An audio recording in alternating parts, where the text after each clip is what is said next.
جريمة بشعة في اسكندرية وبالأخص في منطقة كرموز.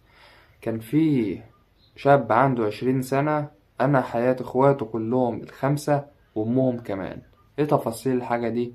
يلا بينا اشتراك ولايك وصلنا في الكومنتات، ويلا بينا عشان أقول لكم إيه سبب الجناية دي كلها من البداية للنهاية. وأول مرة نشوف جريمة اللي نفذها مش قاعد هنا، مش اللي هو اللي قام بيها، اللي نفذها عايش بره وبسببه حصل كل ده.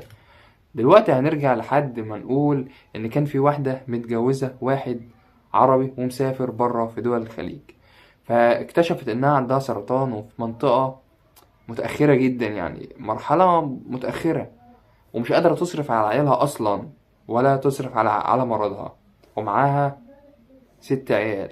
دلوقتي اكبر واحد عنده 20 سنة. فلما جوزها عرف الكلام ده قام متجوز هو هناك في الخليج. طبعا اول غلطة عملها، تاني غلطة عملها ان هو طلقها وسابها.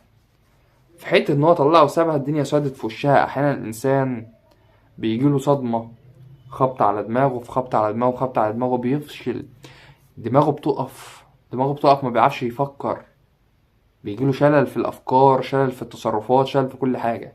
فجمعت عيالها وقعدت مع ابنها الكبير اللي عنده 20 سنة، لانه المفروض ان هو يبقى راجل البيت. طب لو جيت تبص لها ان هو لو ابنها ده ساب التعليم وطلع يشتغل عشان يصرف عليهم، هيعمل ايه عشان يأكل 5 وأمهم تعبانة وعندها مرض زي ده؟ ملوش، مش هيعرف، مش هيسد.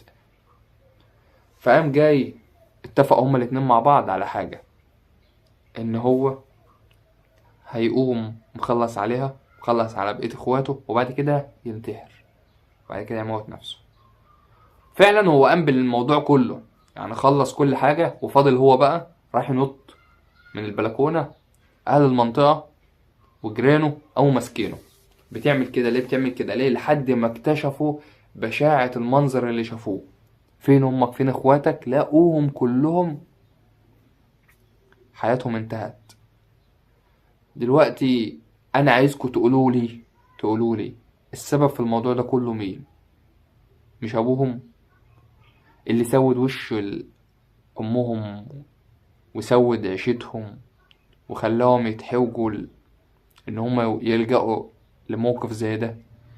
والحاجة التانية، مش معنى ان انت دلوقتي تفقد كل حاجة من ايدك ان انت خلاص تموت نفسك بقى. دي مش من حقك، دي مش من حقك خالص ان انت تعمل الحتة دي. انت من حقك تشتغل على نفسك، من حقك تشوف حل، من حقك يعني تقول للناس ساعدوني، لكن مش من حقك انك تنهي حياتك عشان خاطر ما انتش قادر تصرف، ما انتش قادر تعمل، ما انتش قادر تسوي. حاجات كل يوم بنسمعها بشعة، حاجات بشعة وصدمات بشعة. ربنا يسترها علينا وعليكم.